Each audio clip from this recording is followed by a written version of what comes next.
14일 수요 예배 영상으로 예배드리신 우리 성도님들 환영하고 축복합니다. 오늘 주시는 하나님 말씀은 사도행전 11장 19절에서 26절까지 말씀입니다. 제가 가진 성경 신약성경 207쪽 사도행전 11장 19절에서 26절입니다. 함께 교독하시겠습니다. 그때 스데반의 일로 일어난 환난으로 말미암아 흩어진 자들이 베니게와 구브로와 안디옥까지 이르러 유대인에게만 말씀을 전하는데 그 중에 구브로와 구레네 몇 사람이 안디옥에 이르러 헬라인에게도 말하여 주 예수를 전파하니 주의 손이 그들과 함께 하심에 수많은 사람들이 믿고 주께 돌아오더라. 예루살렘 교회가 이 사람들의 소문을 듣고 바나바를 안디옥까지 보내니 그가 이르러 하나님의 은혜를 보고 기뻐하여 모든 사람에게 굳건한 마음으로 주와 함께 머물러 있으라 권하니 바나바는 착한 사람이요 성령과 믿음이 충만한 사람이라. 이에 큰 무리가 주께 더하여지더라.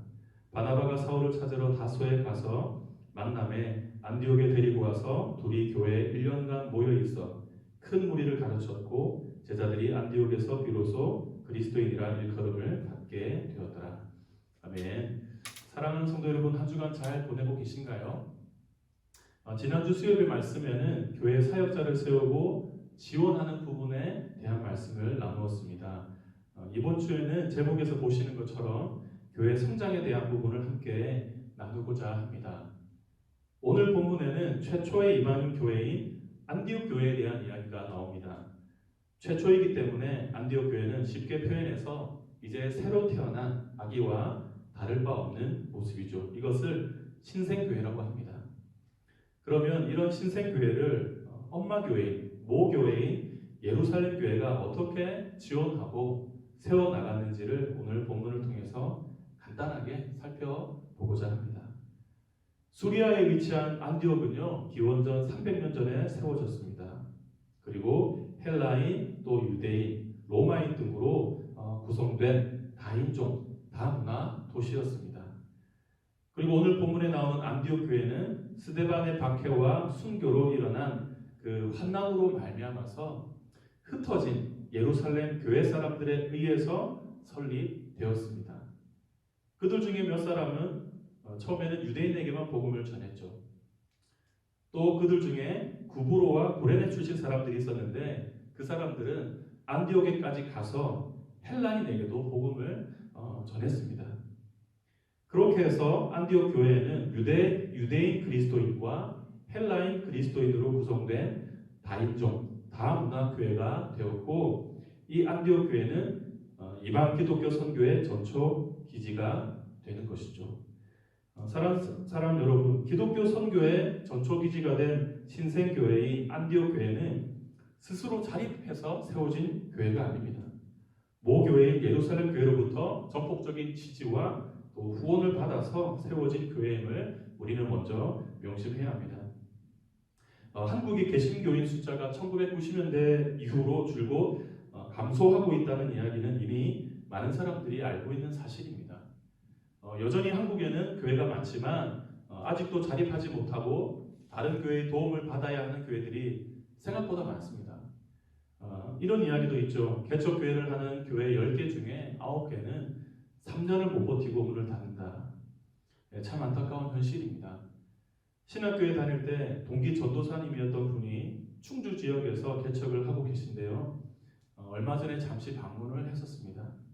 정말 조그만 상가를 임대해서 강대상과 의자를 세팅하고 그렇게 4년 전에 개척을 해서 4가정 정도가 함께 이제 생겼다고 합니다. 그래서 4가정 정도가 모여서 예배를 드리다가 그래도 나름 재미나게 목회를 하다가 작년에 코로나가 터지고 나서 이제 성도들이 한 가정 떠나가더니 결국에는 지금 한 가정만 남았다는 이야기를 들었습니다.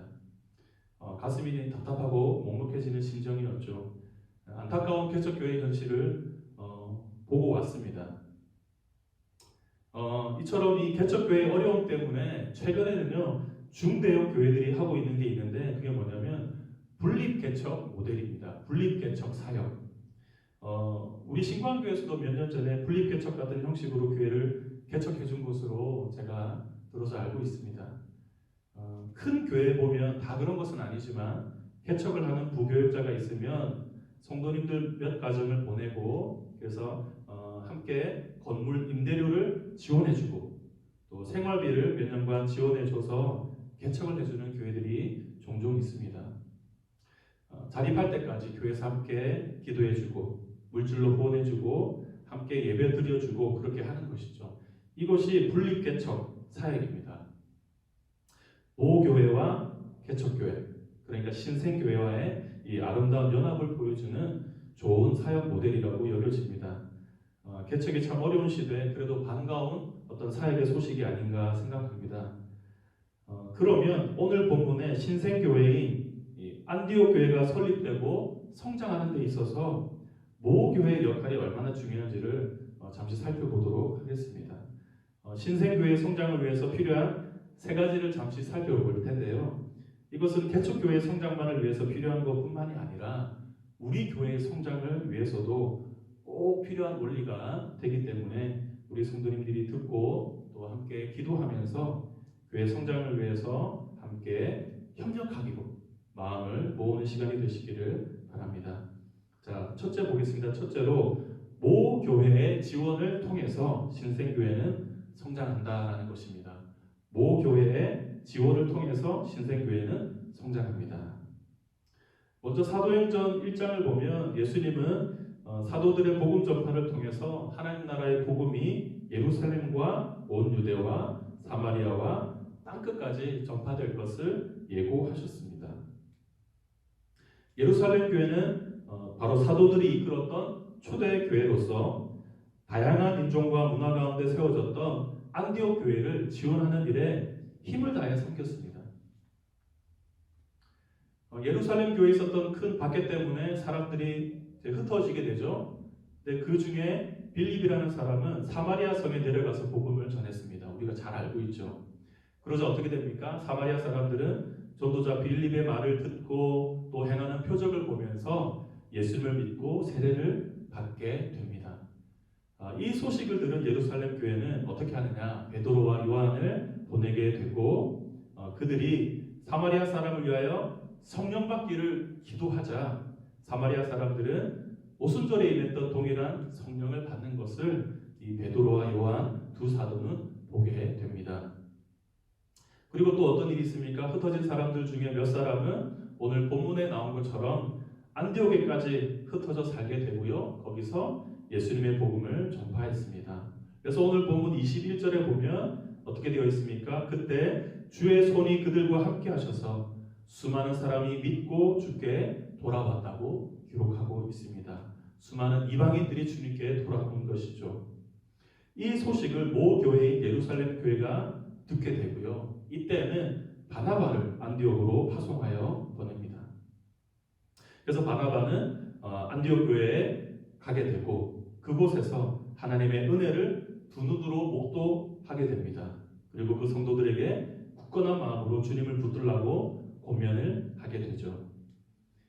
이와 같이 신생교회인 안디옥 교회는요, 모 교회인 예루살렘 교회의 적극적인 지지, 또 적극적인 관심 속에서 그리고 또 모 교회에서 파송한 바나바의 헌신적인 섬김을 통해서 빠르게 안정되었고 계속 성장할 수 있게 되었다는 것입니다. 그리고 이제 둘째, 신생교회의 필요에 최적화된 지원을 통해서 교회는 성장한다는 것입니다. 두 번째 원리는 뭐냐? 신생교회의 필요에 최적화된 지원을 통해서 교회는 성장합니다. 방금 우리가 보았던 것처럼 예루살렘 교회가 바나바를 안디옥 교회에 파견한 것은 매우 현명한 결정이었습니다. 왜냐? 문화적으로 볼 때 안디옥 교회는 구브로 출신의 사람들이 세운 교회였습니다. 구브로 출신의 사람들이 세운 교회. 그런데 바나바가 바로 누구냐? 바로 구브로 출신의 지도자라는 사실입니다. 바나바가 구브로 출신이었다는 것이죠. 그리고요, 무엇보다도 이 바나바의 그 인격을 살펴볼 때 바나바라는 사람이 이 안디옥 교회에 가장 적합한 지도자였다는 사실을 부인할 수 없습니다. 그래서 24절 말씀 읽겠습니다. 24절입니다. 바나바는 착한 사람이요 성령과 믿음이 충만한 사람이라. 이에 큰 무리가 죽게 도하여지더라. 바나바는 인격이 준비된 사람이었습니다. 사실 안디옥 교회는 신생 교회로서 교인들의 인종이 다양하고요, 또 문화가 다양했기 때문에 안정적으로 교회가 세워진다는 것이 쉽지 않았을 것입니다. 같은 마음과 같은 뜻을 가지고 나아가기에 결코 적합한 환경이 아니었습니다. 그렇기 때문에 그곳에는요, 착한 사람, 인격이 성숙한 사람, 바나바가 필요했던 것이죠. 그의 이 성숙한 성품으로 새로운 교인들과 새로운 공동체를 품어주고 돌봐줄 수 있게 되었던 것입니다. 그러니까 성장할 수밖에 없는 것이죠. 바나바의 별명이 무엇입니까? 위로의 아들입니다. 그 이름에 걸맞게 바나바는 이 자신의 성숙한 인품으로 안디옥 성도들에게 하나님의 위로를 대신 전해 주었던 것입니다. 이 안디옥 교회를 성장시키기 위한 예루살렘 교회, 모 교회의 전략은 아주 그대로 적중했습니다. 바로 최적화된 인적 자원을 보낸 전략이었던 것이죠. 그리고 또 한 가지 정말 잘한 것이 있는데 뭐냐? 신생 교회를 성장시키기 위한 이 바나바의 선택 또한 탁월했다는 것입니다. 그가 사역자 한 사람을 선택하죠. 누구냐? 다소에 있던 사울입니다. 바나바는 당시에 다소에 있던 사울을 찾아가서 안디옥 교회의 사역자로 모시고 옵니다. 사울은요, 어떤 삶을 살았냐? 스데반의 순교 이후에 다메섹 도상에서 예수님을 만났고요. 그 다음에 아라비아 광야와 수리아 그리고 길리기아 지역 등지에서 말씀을 계속 전하다가 고향인 다소에 정착하여서 그곳에서 또 복음을 전하는 사역을 하고 있었습니다. 수데반의 순교 이후에 이제 12년 만에 바나바는 드디어 다소에 있던 사울을 찾아가서 안디옥 교회 공동 지도자로 사울을 청빙하게 된 것입니다. 바울이죠. 이렇게 두 사람은 함께 1년간 안디옥에서 큰 무리를 가르쳤다고 성경은 오늘 본문은 기록하고 있고요. 안디옥에 있는 성도들은 그리스도인이라는 별명을 얻을 정도로 예수님을 진정으로 쫓는 제자가 된 것입니다. 이렇게 예루살렘 교회는 안디옥 교회에 최적화된 지도자를 파송함으로써 신생교회의 성장을 도모했고요. 또 바나바라고 하는 신생교회의 지도자는 교회에 가장 맞는 바울을 리더로 세움으로써 빠르게 안정되고 성장하는 교회가 될 수 있었습니다. 이제 마지막으로 세 번째 살펴보겠습니다. 세 번째 뭐냐? 다양한 지원 사역을 통해서 교회는 성장한다는 것입니다. 다양한 지원 사역을 통해서 교회는 성장합니다. 우리 몸은 하나인데 많은 지체가 있듯이 교회는 그리스도의 몸으로서 하나인데 많은 그리스도인들, 많은 성도들이 있습니다. 그런데 여기서 중요한 것은요, 하나님은 하나님의 기쁘신 뜻대로 각 성도들에게 다양한 은사를 주시고 또 다양한 직분과 사역을 주셔서 서로 지지하고 또 힘을 함께 모아서 교회를 세워 나가시기를 원하신다는 것이죠. 성도 여러분, 교회는 어떻습니까? 하나의 커다란 그룹이지만 그 안에 서로 다른 작은 소그룹으로 만들어져 있기 때문에 각각의 소그룹은 다양한 은사와 직분을 가진 사람들이 서로 함께 어우러져서 교회라고 하는 큰 그룹을 세워 나가야만 합니다. 그러니까 뭐냐? 다양성 속에 하나됨을 이루는 것이 가장 중요한 교회 성장의 원리인 것이죠. 그리고 또 어떻습니까? 교회 안에는 목회자와 성도가 있습니다.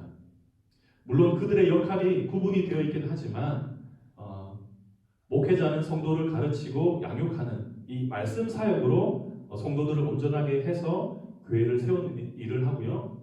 또 성도는 어떻습니까? 목회자의 말씀 사역을 통해서 온전하게 되어서 봉사의 일을 통하여 교회를 세웁니다. 목회자와 성도는 역할이 비록 다르지만 교회 성장을 위해서 하나가 되어서 성장을 도모할 때 오늘 본문의 21절의 말씀과 같이 많은 무리들이 믿고 주께 돌아오는 역사가 있게 되는 것이죠. 이와 같이 다양한 직분과 다양한 은사를 가진 자들이 함께 어우러져서 섬길 때 교회는 빠르게 안정되고 성장할 수 있다는 것입니다. 사랑하는 성도 여러분, 말씀을 맺겠습니다. 오늘 우리는 사도행전 11장의 안디옥 교회의 이야기를 통해서 세 가지를 살펴보았습니다. 하나의 신생교회 공동체가 성장하려면 첫째, 모 교회의 적극적인 지지와 지원을 통해서 이루어질 수 있다는 사실을 기억하시기를 바랍니다. 그리고 둘째, 교회의 필요에 최적화된 지원을 통해서 교회는 성장한다는 사실을 또한 기억하시고요. 그리고 셋째, 다양한 은사와 직분을 가진 사람들의 지원 사역을 통해서, 섬김 사역을 통해서, 봉사를 통해서 교회 공동체는 성장한다는 사실을 꼭 명심하시기를 바랍니다. 사랑하는 성도 여러분, 오늘 본문을 통해서 우리는 신생교회의 성장을 도모하기 위해서 모교회인 예루살렘 교회가 어떻게 관심을 갖고 지지하고 움직였는지를 보았습니다. 그리고 공동체를 위한 최적화된 인재를 세우기 위해서 또 바나바가 어떻게 사역했는지를 우리는 보았습니다.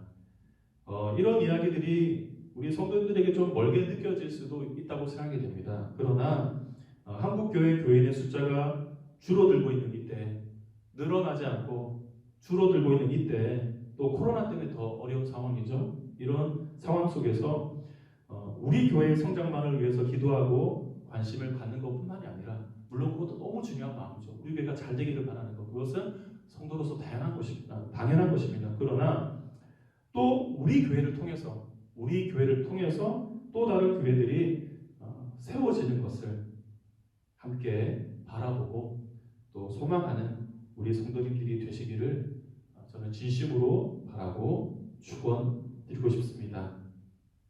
우리 함께 말씀을 가지고 기도했으면 좋겠습니다. 함께 기도하겠습니다.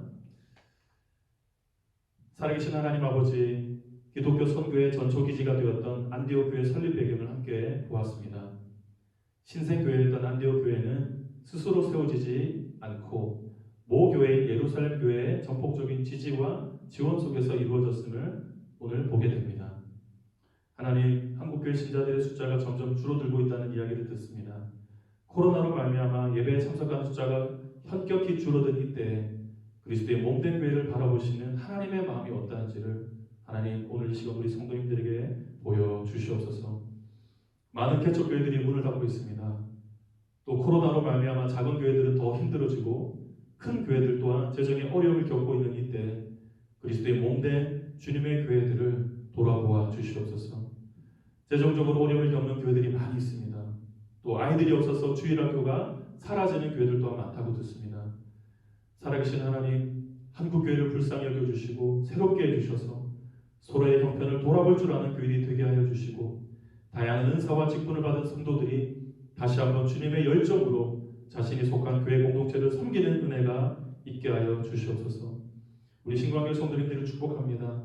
주신 다양한 은사와 직분으로 몸된 공동체를 잘 섬기게 하시고 성장을 위해서 최선을 다하는 우리 성도님들 되게 하여 주시옵소서. 모이기를 피하는 어떤 사람들의 습관과 같이 하지 말고 코로나로 어려운 이때 뱀 같은 지혜와 비둘기 같은 순전한 마음으로 더욱 하나님을 예배하기를 사모하고 서로 돌아보아 주님의 기쁨을 충만케 해드리는 우리 귀한 성도님들 다 되게 하여 주시옵소서. 남은 한 주간도 주님의 말씀과 은혜에 붙잡혀 살아가는 우리 성도님들 되게 하여 주시옵소서. 예수님의 이름으로 기도하옵나이다.